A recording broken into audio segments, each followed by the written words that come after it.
Я лежал в палате, где люди умирали один за другим.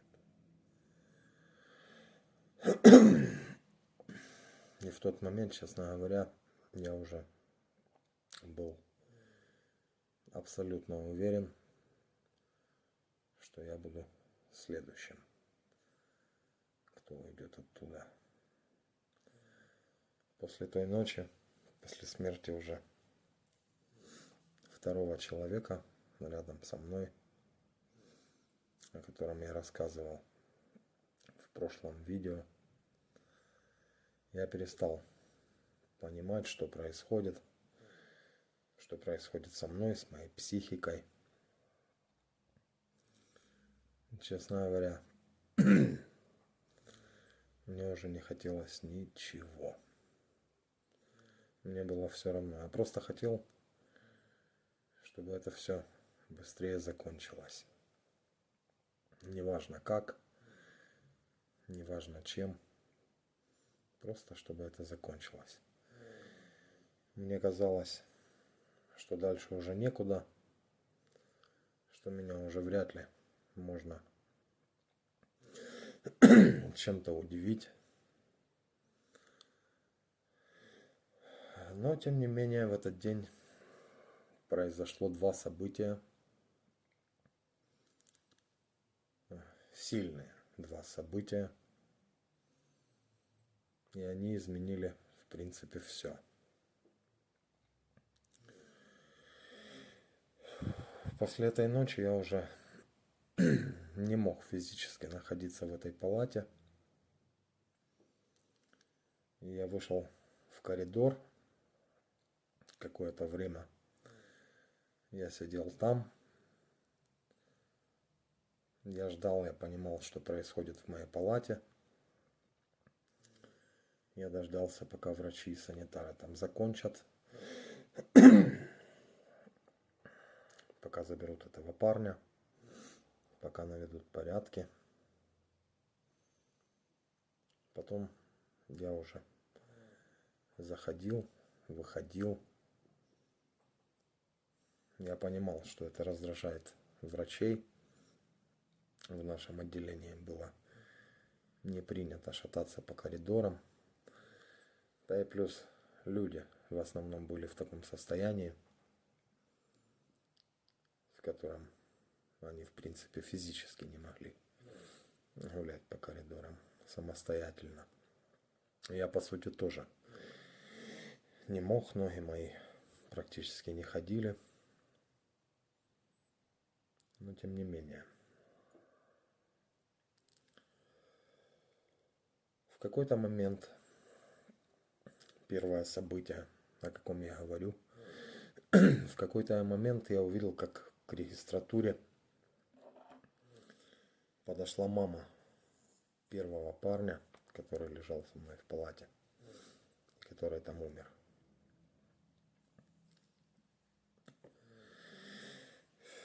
Она стояла, о чем-то говорила с врачами или с медсестрами, я не знаю, кто это был в тот момент в регистратуре. Потом она как-то таким, я не знаю даже как сказать, тяжелым взглядом посмотрела на меня. Я совсем не понял, не смог прочитать ее взгляд. Если честно, я даже не понимал, зачем она пришла в эту больницу, с какой целью. Ну а потом она направилась в мою сторону. Подошла ко мне, тихонечко поздоровалась и села рядышком со мной. Почти сразу она протянула мне кулек. Я, не знаю, как-то непроизвольно его взял. Увидел, он был полный, что там какие-то вещи.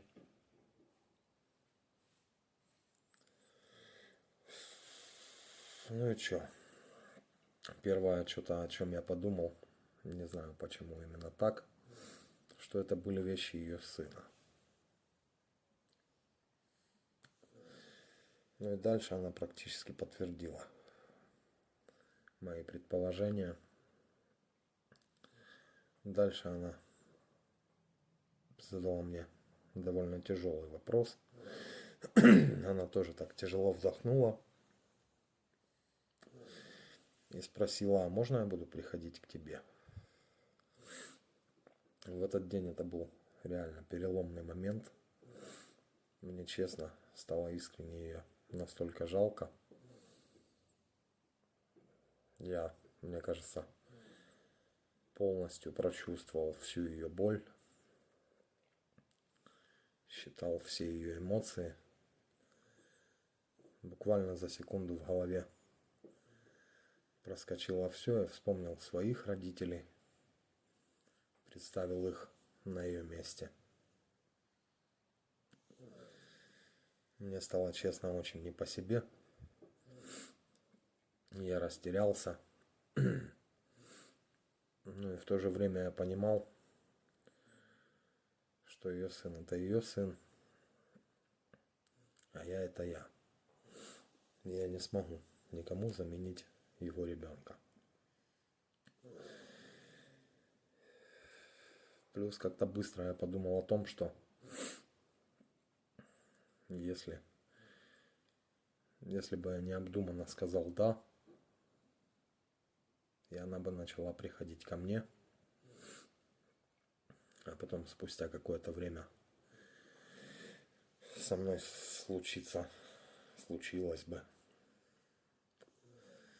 то же самое, что произошло с ее сыном, то старому человеку это, я вообще не знаю, как это пережить, перетерпеть. Поэтому кому-то это может показаться очень неправильным поступком.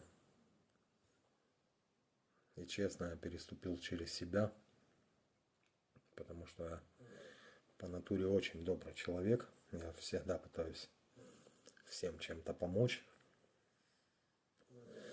Я не умею говорить «нет». Но это был один из немногих, это была одна из немногих ситуаций в моей жизни, когда я через силу, но все-таки сказал «нет». И встал и ушел. Мне было ее очень жалко, но я понимал, что так будет лучше. Но это после этой ночи, какая была, после всех этих событий, это еще больше растрепало, разнесло в пух и прах мою психику. Я уже, честно, не знал, метался с места на место, не знал, куда себя и деть. И думал, быстрее бы уже ночь, быстрее постараться как-то уснуть, чтобы мне что-то дали, чтобы я смог уснуть. Но это была всего одна из двух новостей этого дня. Следующая я расскажу уже позже. Всем добра.